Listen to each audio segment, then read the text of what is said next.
Se ruega no jugar con historias sobrenaturales o involucrarse en situaciones paranormales. Su atención, por favor. Mantenete alerta.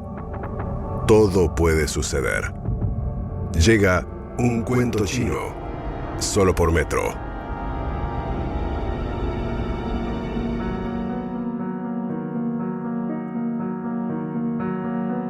Acabo de grabar con mi teléfono un super zoom de la careta de One Reich y da miedo en serio. ¡Mira, está Pablo Zucca! Hola, Zucca. Bienvenido, Pablo Zucca. Los Zuccas. El hermano, Dani, prepara café al viejo método italiano. Sí, es experto en un tipo de cafetera italiana. El otro hermano es experto en otra clase de espresso. Anoche estuvimos intercambiando impresiones mira. cafeteriles. ¿De máquina? Es un hacker. Es como Carlos Calvo en el hacker. Ah, mira, sí, ¿Entendés? sí. Carlín Calvo, le vamos a decir Sí, ahora, el yo también. hacker. Yo también me paso cada tanto eso. Hackeo. Qué lindo ver a los hermanos unidos. Los hermanos Zucca, que acaso serán testigos privilegiados de la historia de El Vasco. Una historia un poco particular, porque el Vasco se comunicó con nosotros a nuestro mail oficial, cuentochino@metro951.com, para hacer lo que muchos oyentes hacen. Compartir una síntesis, un resumen de 3 o 4 líneas de su historia. Historia que después es sometida al escrutinio exigente de la producción. Y la producción después, enterada de la historia, nos prepara a nosotros una síntesis muy apretada de apenas una línea. Sí. Y esa línea dice lo siguiente. A ver. El Vasco nos contactó para contarnos que en su época de estudiante tuvo la aparición de una entidad muy particular. ¿Te ¿Qué es acordás de eso? eso? Ay, no. ¿Vos te no. acordás de eso? Por favor. Está en línea el Vasco, que nos va a compartir un cuento chino. Vasco, aquí Sol y Nico en los estudios de Metro. ¿Cómo estás? Hola chicos, ¿cómo están? Buenas noches. Bienvenido, Bienvenido, Vasco. Vasco. ¿Cómo les va? Muy bien, muy bien. ¿Y a vos cómo te va, Vasco? Contento de hablar con ustedes. ¿En serio? ¿Con la historia que tenés detrás, por lo poquito que sabemos? Sí, pero igual uno sigue contento. Aparte Bien. con la radio, siempre, no solo con ustedes también, ¿no? con muchos programas de la radio uno comparte un montón de horas y Ujú, ya estás, viste, carne y uña. Entonces, ujú. Es cierto. ya, Sí. no sé, hay un montón de cosas que uno va sabiendo de la gente que escucha y ustedes comparten su momento con miles de personas. Claro. Y ahora lo vas a compartir vos, Vasco, con toda la audiencia. Sí. Vasco, contame un par de líneas biográficas tuyas. ¿En qué barrio vivís? ¿Cuántos años tenés? ¿A qué te dedicás? Tengo 41 años, soy cocinero. Ajá, el cuchillo. Mira, es No. cocinero y es el cuchillo el 41 en la quiniela. Ya empezamos con Sí. las coincidencias. Mirá, Cocinero, Vasco, 41. ¿En qué barrio vivís? en Bahía Blanca. ¿Estás ahora ahí? Sí, vivo acá, sí, Ah. estoy acá instalado Ajá. oficialmente ya hace unos años. Vos tenés y no quiero desviar demasiado la atención de la historia, pero tenés noción de la fama que tiene la ciudad donde vivís. No, yo no tengo idea. ¿Qué es? Medio Mufardi, ¿no?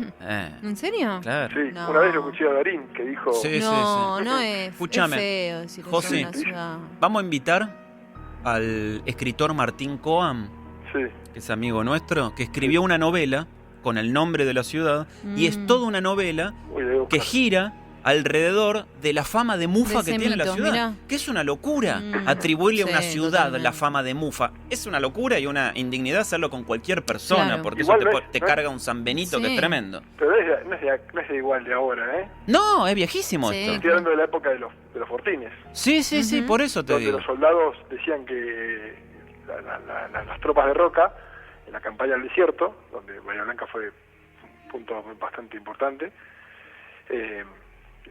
los soldados decían que los rituales que hacían los indios no eran del cristiano honesto. Claro. Y uno de los primeros libros que leí, cuando era chico, tenía 8 o 9 años, se llamaba Milla Loncó, y un chico de Buenos Aires se va a un cuartel, ahí en Trenquelauquen, y los soldados hablaban de eso justamente. Bueno, Vasco, vos que se nota que sos un tipo bien inquieto, te recomiendo mucho que leas la novela Bahía Blanca de Martín La voy a Coam. buscar, sí, ya corto con usted, la busco. Nos escuchan en Metro Bahía Blanca a través del 106.3. Capos, Un beso, Andrés un Candela. abrazo Sí. para Metro Bahía Blanca. Vasco, ¿allí transcurre tu cuento chino o en otro sitio? No, acá en Bahía Blanca, yo era Ajá. chico, chico, tenía 13 años. Y mi familia tiene una bipolaridad religiosa, porque la familia de mi viejo no practicaba absolutamente nada, y la de mi vieja sí. Mis hermanas fueron a la escuela católica, yo no. Mis hermanas tomaban la comunión, yo no. Bueno, la más chica me parece que no. Pero fueron a la escuela católica toda la vida. Entonces, en esa dualidad crecí yo. O sea, entre la fe y la ciencia, ¿no? Entonces, con mucha amplitud por parte de mi vieja, donde si bien era muy católica, también mi vieja leía mucho, entonces la información que vas recibiendo de chico es muy surtida y muy variada. ¿Cómo estaba compuesta tu familia de chico, Vasco? Padre, madre, hermana más grande, yo, hermana más chica. Ajá, tres hermanos en total. Sí. 2 chicas y vos. Exacto, yo soy el del medio.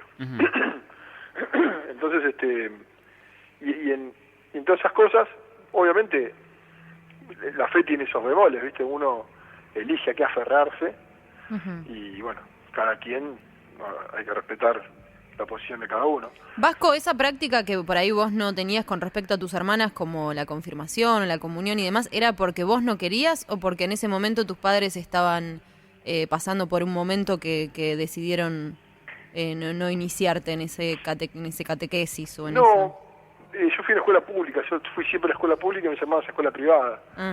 Y estaba incluido.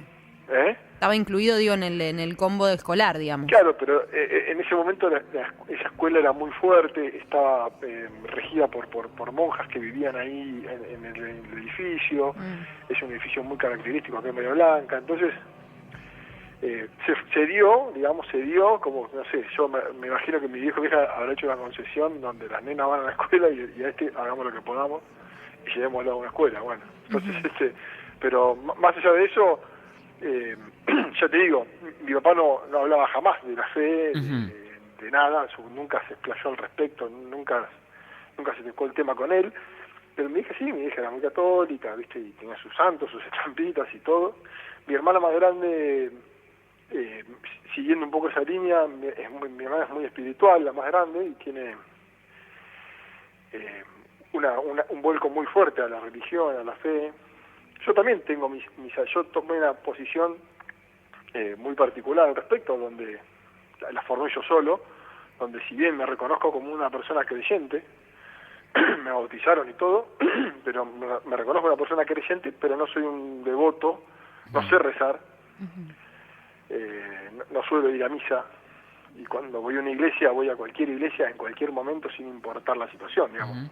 Entiendo que esta introducción debe tener que ver con la historia que vas a contar, ¿no? De la que Sol y yo no sabemos nada, pero ya de escucharte simplemente me llama la atención la referencia que haces a lo religioso, Vasco, así que claro, me imagino que debe ir por ahí el cuento. Va por ahí porque, insisto, en ese momento sobre todo, como te decía, en mi casa había 2 habitaciones repletas de libros, muchas cosas de filosofía, de religión, de teología, y yo siempre fui medio inquieto con el tema de lectura. Sí. Me volvía loco de chico.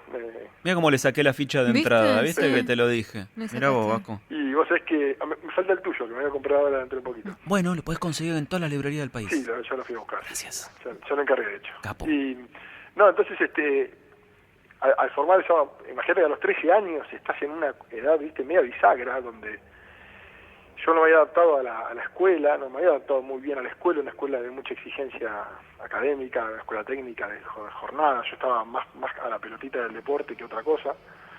Entonces, la postura que fui tomando era esa, ¿no? Era decir, sí, tengo una cuestión con la fe, 13 años, ¿no? 28 años atrás. Y tengo una aceptación de fe, obviamente, pero lo mío era más mantenerme, no quería sesgarme, donde decir, sí, voy a rezar 65 Padres Nuestros para que Dios me perdone y las cosas se me den. No quería caer en eso, me negaba rotundamente. Y yo, un amigo de la familia, así con las mismas características de mis padres, con quien hoy sigo teniendo trato, ya es un señor mayor, y fue el que me pegó todo esto de los libros, ¿no? Entonces él me decía, vos podés sentir lo que quieras y expresar tus deseos al universo y darle la entidad que vos quieras. Sí. Y digo, ¿qué? Definime entidad, le digo yo, ¿no? Te estoy dando que una persona de 13 años en una escuela técnica, Sí, ¿no? sí, era Claro. como una manera de referirte a Dios, ¿no? Vos podés ver Claro, me decía- a Dios de la manera que vos lo quieras. Claro. La tradición judío-cristiana lo imagina de una manera, pero hay otras culturas que lo imaginan de Exacto. otra y uno la puede customizar si Sí. quiere esa visión de Dios e imaginarlo como Vos- uno quiere. Vos te lo haces a medida un poco Sí, también, ¿no? Ujú. sí, entiendo. Y Muy sabio ahí lo que te donde- decía este hombre, Vasco. Claro, ahí descubrí también que además de una Biblia había un Corán y un Talmud. Claro. Y bueno, entonces, pero imagínate que a los 13 años eso era como un universo, era una caja de Pandora también, Claro. de Sí, sí, cierta más forma. bien, sí. Y con todo eso iba cargando yo el año 91 y estaba tratando de hacer un poco de pie con todo eso y me agarró una infección intestinal bastante fuerte. Ah. Pero, claro, muy fuerte, de cama, 2 semanas. Y en mi casa era una clase media estándar, promedio, Sí, donde sí. no había abundancia de objetos electrónicos, no teníamos una vida muy suntuosa, digamos, más bien, nada, gente normal, digamos, no nos pasó nunca, no faltó nunca nada, pero Ujú. en mi casa había televisor, había un televisor en el living, ¿viste? No teníamos Sí. cable hasta el Mundial del 90, entonces el punto de encuentro eran los libros para mí. Sí. Entonces me empecé a encerrar en la pieza, reposo absoluto, y empecé a leer, tenía que estudiar porque me había llevado 1000 materias, y en eso ya estaba medio con la soga al cuello, se me venía la noche, tenía que sacar, viste que tenés la etapa diciembre y después tenés marzo Claro. ya. Mm. Pero en diciembre, en esa época, vos podías rendir solamente lo que habías aprobado, el Sí, objetivo. En sí. marzo Claro. rendías la materia. Sí. Bueno, yo tenía de todas las materias, tenía un poquito para rendir en diciembre. Entonces, estaba como apretado de margen, no me sobraba nada. Y era la bisagra. Entonces había como un poco de estrés también al respecto. Mientras convaleciente también, ¿no? Por esa infección. A la vez, claro. Claro. Entonces, en ese devenir de cuestiones, ¿qué pasó? Se va dando que empiezo a sentir la presión y empezás a manotear esperanza de cualquier lado. Mm. Entonces, yo estaba haciendo una profesora particular y demás que me ayudaba a ordenar un poco las ideas y los pensamientos de lo que tenía que rendir.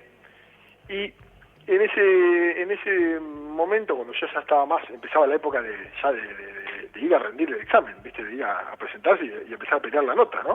Ujú. Me entrego y digo, no puedo, no llego, y empiezo a perder la fe, digamos. Empiezo a perder la esperanza de que podía salir algo bueno de este Claro, asunto. decías, no voy a poder, me va a ir mal. Era difícil la patriada, ¿viste? Sí. Era largo, era difícil. Y en esa época conocí el analgésico, el famoso de la I, y el café, porque empezaba, ¿viste? A necesitar sacar energía de cualquier lado. Claro. Entonces, estaba en la etapa de estudiante y empecé a conocer el analgésico y el café.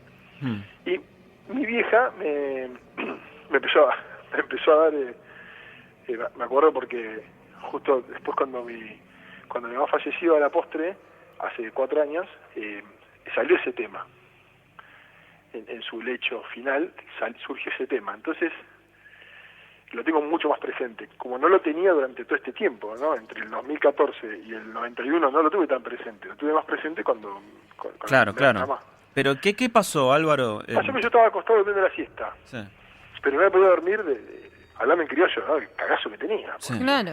Ya estaba, ¿viste? Y aparte, imagínate lo que iba a hacer mi viejo con un montón de materias en marzo.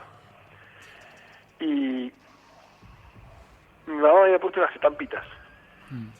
Y mi habitación era muy chica, tenía 1,70 m de ancho, era un rectángulo que había quedado entre 2 habitaciones, la techaron y me mandaron ahí. Sí. Y habitación adolescente, Guns N' Roses y todo, ¿viste? Todo muy maquillado, pero había una estampita que vos dijiste hoy, ¿no? El Ujú. famoso San Benito, cada uno tiene su San Benito. Mira. Y había un reloj Dije eso, ¿eh? Dijiste Es verdad. bonito. Dije que eso. cargaba la ciudad, cargaba. Y bueno, en esa habitación, era la tarde, yo tenía 1:30 para descansar un poco y volver a particular, y me empecé a comer la cabeza, de que no iba a llegar, y me agarra como una suerte de angustia. No podía dormir. Y empiezo a practicar una respiración que me había enseñado este hombre. Sí. que te conté, y una respiración como para relajar, y me dice siempre, vos tratá de invocar la paz. La paz. Invoca tu paz. Sí. Bueno, un adelantado, porque en ese momento el yoga no era un furor, ¿viste? Sí. Y recurro a eso, empiezo a respirar, a relajar. Y en ese momento me agarra como una especie de llanto, y viste que ya estaba entregado, y empiezo como que no podía dormir, y empiezo como a relajarme, y empiezo como a estar ese limbo, viste, que no estás del todo dormido, pero tampoco estás despierto. Y en esa zona media gris que se da ahí en ese momento, empiezo a sentir que me están agarrando los pies. ¿Era de madrugada, Vasco? No, era la tarde. Era de tarde, era de día, Sí. había mucho sol, estamos hablando de promediando noviembre quizás, y me empieza a agarrar los pies. Quiero abrir los ojos y no puedo. Y bueno, estaré soñando, dije yo. Sí, me estoy así como dormido, entendí que me estaba queriendo dormir, y empiezo a querer moverme y no podía moverme. Es un sueño. Entonces, quiero abrir los ojos y no puedo. No puedo abrir los ojos con total normalidad. Y en eso empiezo a sentir el peso de una persona sentada en mi cama. Se me está poniendo la piel de pollo. Sí, nosotros también, ¿eh? Y pero no me sentía mal, no tenía miedo. No lo percibías como una amenaza.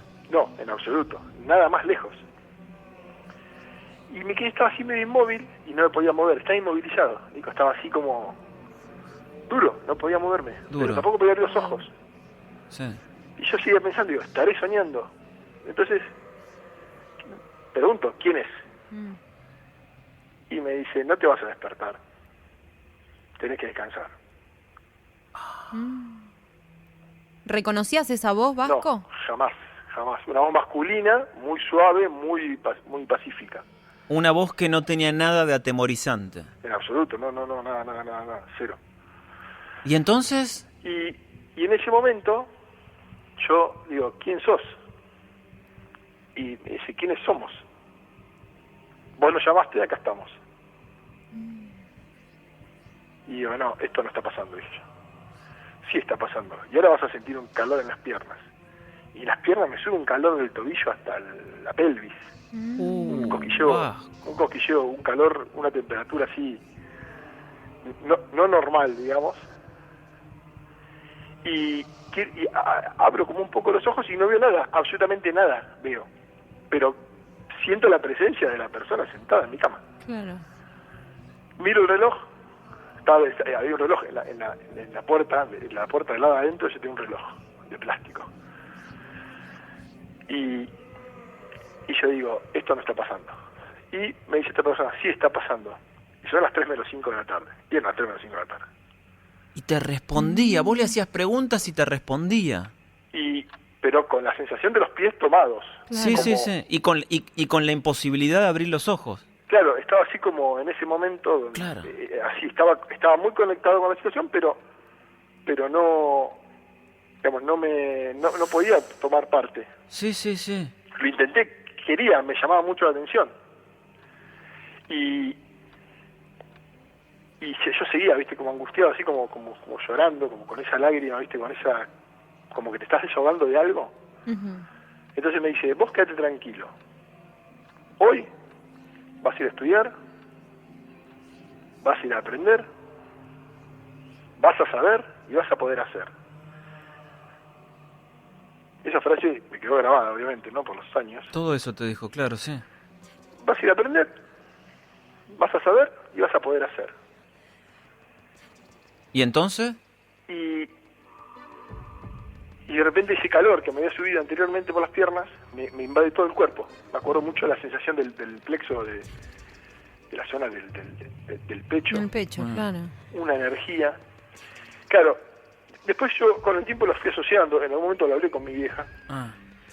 Porque tu vieja te había dado la estampita ahí de San Benito Claro. también y era la Tenía- más religiosa de la familia. Sí, tenía el estampillo de San Benito y tenía una imagen del Sagrado Corazón. Ujú. Y Sí. iglesia que fue casualmente, me casé en la misma iglesia de Mira. Bahía Blanca del Mira. Sagrado Corazón. Pero nunca lo asocié. Y en ese momento cuando hablaste con tu vieja y le contaste esto, no, o no, le lo conté a los preguntaste... días. Ah.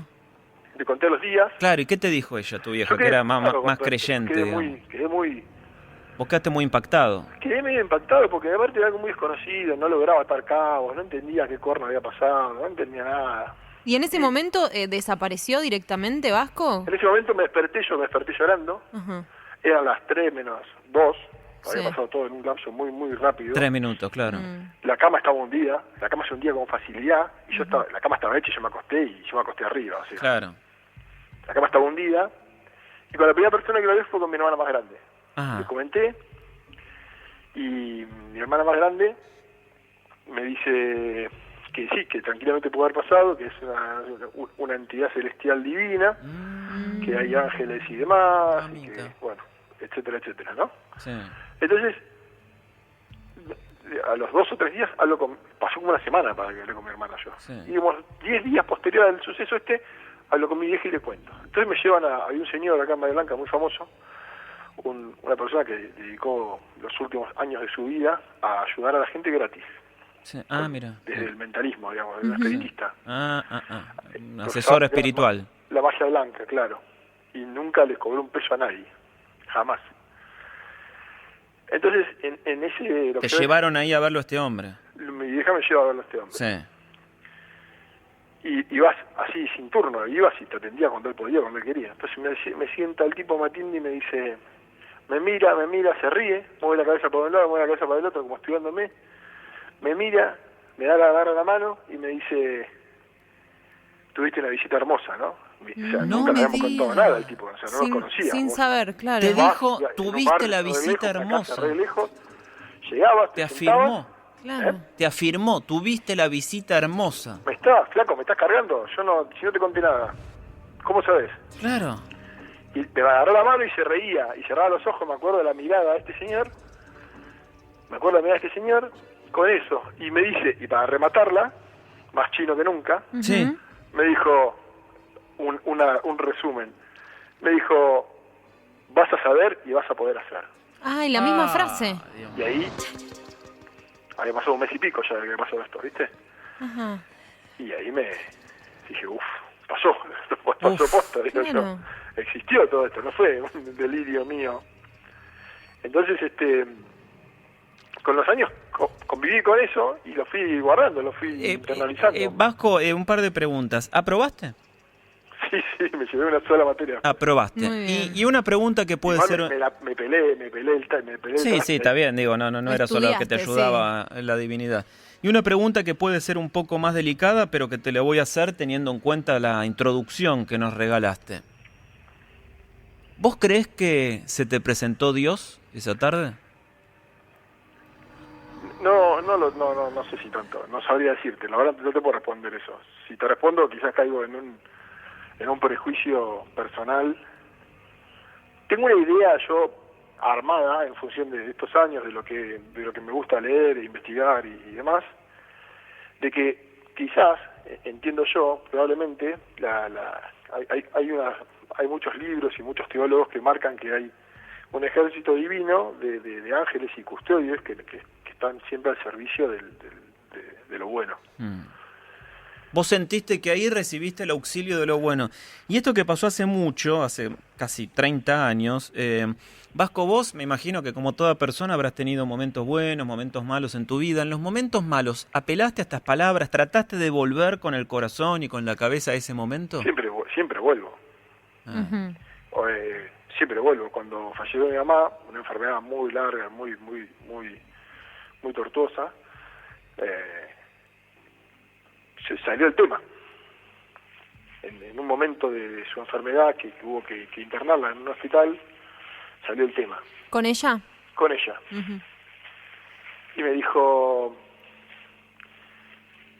mi relación con mi madre siempre tenía que ver con eso que tienen las madres, ¿no? De ser súper entrometidas. Y sacaba temas, los últimos 30 años, tuve la particularidad de sacar temas que estaban quizás en el baúl, como este. Y me dijo, ¿te acordás vos cuando estaba haciendo a lo de Susana? Sí, me acuerdo, ¿cómo me acordás? Sí. ¿Quién era Susana? Era la señora, la Susana era la profesora particular. Ah, sí. ¿Te acuerdas que era Susana? Sí, sí, me acuerdo. ¿Te acordás que me contaste? Sí, mamá, me acuerdo. ¿Te acordás que fuimos a lo de...? Sí, fui, me acuerdo. ¿Y pudiste hacer o no pudiste hacer? Me dijo. Bueno, acá, en el hospital, en una terapia intermedia me está preguntando algo. Yo estaba con la cabeza en otra cosa, ¿no? Estaba con la cabeza ocupada por otras emociones. Sí. Mi mamá, de ese suceso, tardó exactamente 1 año en morirse. Y todo ese año salía y sacaba el tema. Después volví a una persona que hoy es la quien tomó la posta de este señor, de este espiritista, y estuve charlando al respecto. Muchas veces, en estos 4 años fui muchas veces a hablar con él, y que de hecho es su hijo. Mira, le transmitió el legado al hijo. El don. Sí, dos de sus 4 hijos se dedican a lo mismo que él. Uno aquí en la ciudad y otro fuera. Y hablando con el hijo de este señor, me decía, ¿no? Como diciendo, la explicación me decía, vos estás todo el día cerca de esa gente. Todos estamos cerca de ellos. Aunque no lo reconozcas, aunque no los veas, aunque no lo sientas. Vos quisiste sentirlo. Claro. Vos te abriste a sentirlo. Es interesante, Vasco, lo que nos has contado esta noche, sobre todo planteando estas diferencias que había en tu casa en cuanto al abordaje de lo espiritual, ¿no? Por un lado tu papá, por otro lado tu mamá. Me parece interesante sobre todo porque tengo muchos mensajes de oyentes que curiosamente se quejan y dicen, este cuento chino no da miedo. Pero a mí me parece valioso eso. Es que a mí, al contrario, por eso, a mí me parece valioso. ¿No? Es como dice Andre, dice, me deja mucha paz este cuento chino. Sí. A nosotros nos pasa lo mismo. Y insistimos en la idea de que un cuento chino no es como una película de Chucky, que hay la 2, la 3, la 4, la 5. Cada uno, el espíritu de la sección es el de compartir experiencias que tienen que ver con un viaje de alguna manera, un viaje espiritual, sensorial, sobrenatural, que no tiene una explicación a simple vista. Por ejemplo, mira lo que nos dice Gabriel, es impresionante este mensaje, Vasco, escucha. Dice, a mí me pasó algo parecido, la última vez, esta mañana, dice Gabriel. Mirá que justo. En Instagram, dice, mi hijo se quedó a dormir anoche en mi casa, y me comentó que yo me levanté para cambiarme y alguien se incorporó de la cama detrás mío y se fue como un humo por la puerta. La verdad que tengo 0 miedo, que sería lo peor que podía hacer, tener miedo. Claro. Hay mucha gente como vos que ante estas apariciones, evidentemente, Vasco, se siente inundada por un espíritu beatífico y tiene más la impresión de algo bueno que de algo malo sucedido. Sin duda, yo tengo esa sensación guardada durante los años y la verdad que nunca sentí el peligro, nunca sentí el miedo. Incluso hoy hablando con Connie me dice, ¿sos oyente? Sí, pero cuando está medio negro miro para otro lado, soy muy cagón. Claro. Y aparte, según tu relato, hasta... No es laburo de noche, entonces no tengo claro, da más chucho, pero según tu relato, Vasco, también te estaba como hasta alentando en un momento difícil que vos estabas pasando. Claro, era como... para mí fue un cónclave de cuestiones, ¿no? Decís, estoy entregado. En ese momento te volcás a la fe. Fe que no tenés, porque yo no tenía formado. Tenía ciertas dudas, hasta en ese momento te agarra esa adolescencia donde, viste, estás siempre entre no sé, entre los polos antagónicos, viste, querés ser, un día querés ser militar y otro día querés ser... Y claro, a los 13 años, imagínate, pero lo que pasa es que esa tarde, a vos, a las 3 de la tarde, y de hecho, para que acá tengo otro mensaje, el de Andrea, que dicen, a las 3 de la tarde, dicen, no estoy segura, es la hora de la Santísima Trinidad, bueno... Suena coherente, 1, 2, 3, ¿no? La Santísima Trinidad, el Padre, el Hijo y el Espíritu Santo. Pero digo, Vasco, vos en esa tarde sentiste de una manera muy vívida la presencia de una protección. Me pregunto, ¿podrá ser que tengamos protectores invisibles de los cuales nosotros no tenemos noticias, pero que nos salvan de cruzar la calle justo cuando viene el colectivo sin freno? Cuando tengo un Dios aparte, ¿viste? Eso. Que nos salvan, viste, de caminar por la vereda donde se va a caer una maceta justo un segundo antes de que nosotros pasemos o un segundo después. Puede ser que tengamos protectores secretos. El cristianismo tiene un montón de ángeles guardianes, protectores, arcángeles. Como te dije, hay un ejército de cuidadores bondadosos. En el budismo lo encontrás como el destino que uno se forma, ¿no? Como lo que uno hace por uno mismo sería. Y yo calculo que después cada óptica va a tener su explicación, pero probablemente lo tengamos, ¿no? Digo, hace poco me pasó una pavada, digo, no tiene mucho relieve, pero me pasó eso de estar esperando una llamada de laburo y re importante. Iba manejando y cometí el error de en un semáforo pispear el teléfono. El semáforo estaba en verde, yo tenía paso, yo frené. ¿Por qué? Porque vi el semáforo y sabía que iba a cometer algo que estaba mal, y atrás venía un tipo a fondo que me esquivó de casualidad, ¿viste? Y vos decís, pará, pero esto, qué finito le pasé, ¿viste? Sí, que claro. cerquita pasó Es por un hilo. Es por un Pues hilo. nada, es un pelo, ¿viste? Lo sabré por un pelo, vos decís. Esas cosas, eso probablemente esas cotidianeidades que uno no asocia, a lo mejor pasamos miles y no nos damos cuenta. ¿Viste la película esa de Nicolas Cage? Es media empalagosa, ¿no? Pero por trazar un punto, la del ángel enamorado. Sí, Que los ángeles van, que hay era muchos con la ángeles. chica Meg Ryan, ¿no? Claro. Sí, Meg Ryan, con sí. Meg Ryan. Más allá de lo empalagoso de la historia, Sí. viste que hay un montón de ángeles, Sí. Ujú. que el tipo estaba en la torre de control y el tipo estaba sacando las cuentas, la tarjeta de crédito, los vencimientos, y el ángel le hace una caricia en la cabeza y el tipo se concentra en el laburo y casi se manda un moco. Claro. Quizás esas cotidianeidades donde uno se le pierde un poco el pensamiento, puede hacer que esté sucediendo y que la gente, que nos estén cuidando realmente, ¿no? Diego, nos dice, sentí mucha empatía con el vasco por su búsqueda espiritual. Agustín dice, sí, soy de los que a este cuento chino no le dio miedo. Amor por un cuento chino, interesante la historia, dice Jimenita. Vasco, te mandamos un abrazo grande desde acá. Te agradecemos que hayas compartido no solo esta historia, sino todas tus vivencias, tu gusto por la lectura, tu inquietud por la vida, y ojalá que todo siga con alegría y con felicidad. Sin duda que sí, porque supuestamente a eso venimos, ¿no? Ujú. Te mando un abrazo grande. Gracias, Un Vasco. saludo para los dos. Gracias, Beso. gracias. Sergio Almada dice, hace 3 años me sucedió lo mismo que a esta persona. A mí ese ente me tocó el pecho y me invadió una sensación de energía por todo el cuerpo que me relajó y fue algo increíble de sentir y después de contar. Giseldas dice, también pudo ser que se generó un desdoblamiento de su yo cuántico. J dice, ¡wow, mamita! Me perdí. Bueno, hay muchos mensajes, hay gente que se queja de no haberse asustado, pero bueno, digo, nosotros abrimos el aire y el micrófono justamente para compartir este tipo de historias que representan la idea de un viaje astral, un viaje espiritual, no sé, un viaje a lo desconocido. Que hay algo más, ¿no? Sí, y lo bueno de esta historia me parece que queda con una moraleja positiva, ¿no? De que, por lo menos, si aunque más, supongamos que seamos lo más terrenales del mundo y digamos, bueno, todo esto él se lo imaginó, fue una parálisis del sueño, o fue una alucinación que tuvo, le dio en un momento que para él era crítico en su vida y uno no es dueño de juzgar cuáles son las crisis de las otras personas, él lo está viviendo a los 13 años como un momento muy crítico en su vida, le dio la energía y la autoconfianza necesarias como para afrontar ese trance, que para un pibe de 13 años es pasar de año en la escuela, en la secundaria, que muy probablemente lo más importante que tenés la única preocupación, la prueba de matemática. El único trabajo real, ¿no? Claro. Así que, bueno, gran historia la de El Vasco desde White Bay, ahí en el sur de la provincia de Buenos Aires.